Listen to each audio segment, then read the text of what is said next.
The ill-fated love of Ceyx and Alcyone. There was once a love so perfect, so radiant, that even the gods themselves turned their eyes toward it in admiration.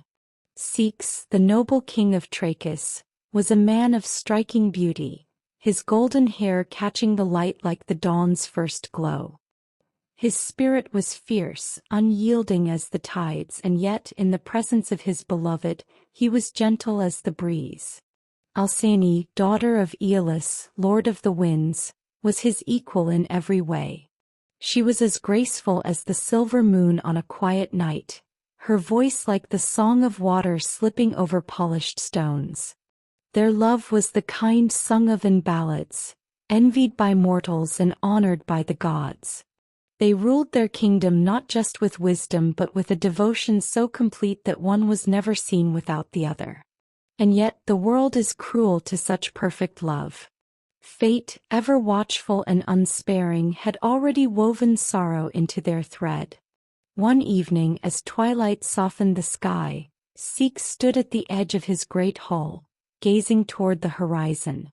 A storm brewed within his soul, one of duty, of longing, of a need he could not quiet. He turned to Alcyone, who sat beside the hearth, her hands idly tracing patterns in the tapestry draped over her lap. "My love," he said, his voice measured but with an undertone of hesitation. "There is something I must do." Alcyone looked up, her turquoise eyes meeting his. She knew him well enough to hear the weight behind his words. "Tell me," she said, though dread coiled in her stomach. "I must travel across the sea to seek Apollo's oracle.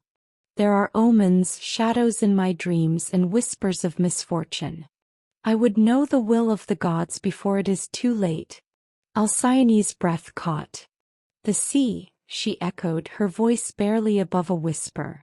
She rose from her seat, crossing the room to him, her fingers gripping his tunic. "No, my love, not the sea. You know its fury. It is not a path for mortals to take lightly." Ceyx cupped her face in his hands, pressing a kiss to her brow. "I will be swift, my love. A few weeks, no more. I will return to you before you have time to mourn my absence." But Alcyone knew the sea. She had been raised with the howl of the wind in her ears, had watched her father's power stir the waters into chaos with a mere flick of his hand. She had seen ships leave, their sails proud and white, only to be shattered against jagged cliffs days later. Tears brimmed in her eyes. "Then let me go with you." Ceyx laughed softly, though his heart ached at the fear in her voice. "A king's journey is not fit for a queen." Alcyone pulled away, her hands curling into fists. "A king's journey? Oh, my love. This is a fool's journey." But Ceyx had made up his mind. And so, despite her desperate pleas, despite the gnawing terror in her heart, he set sail the next dawn. Alcyone stood on the shore, watching as his ship became no more than a speck on the horizon, swallowed by the vast, hungry sea. At first, the sea was kind, the winds steady, the waters mirroring the sky like a polished silver shield. Ceyx stood at the prow of his ship, his heart light despite the weight of Alcyone's sorrow still clinging to him. But the sea is not kind for long. On the third day, when the land had long since vanished behind them, the sky darkened. The wind, once a playful companion, turned sharp and angry. The waves swelled, their crests foaming like the mouths of beasts. Poseidon had heard the king's name upon the wind, had felt the arrogance of his voyage. And he was displeased. The storm came swiftly without mercy. The waves rose like towers, crashing down with a force that split wood and swallowed screams. The ship groaned, its timbers snapping as the heavens themselves roared. Ceyx fought to keep his men steady, but it was a battle against the inevitable. One by one they were dragged into the abyss, their cries lost in the wind's shrieking laughter.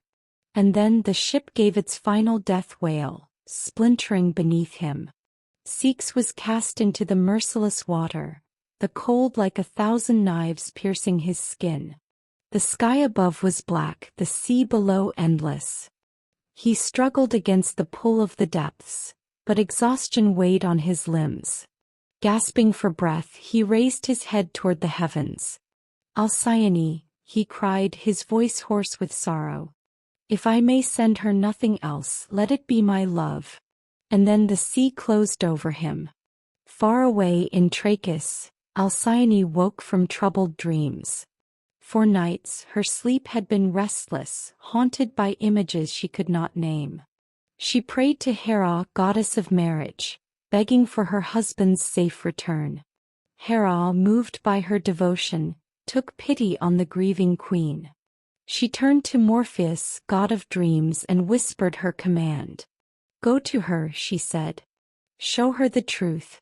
And so that night Morpheus came to Alcyone in the form of her husband. His figure was pale, draped in the dark robes of death, his hair matted with seawater. "My love," he murmured, his voice carrying the weight of the ocean. "Mourn no longer, for I am lost to you."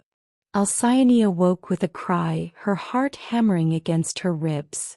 She knew, with the certainty only the gods could bestow, that her husband was gone. Desperate, she ran to the shore, her feet sinking into the wet sand.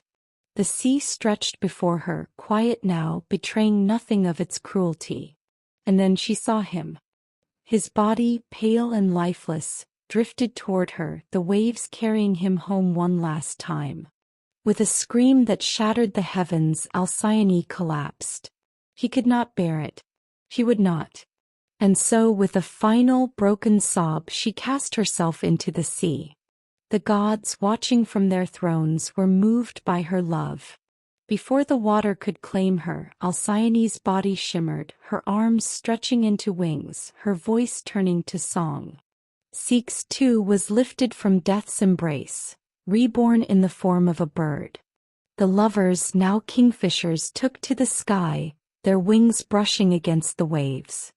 And so, every year for 7 days in the heart of winter, Aeolus calms the winds and stills the sea, granting them peace to nest upon the water.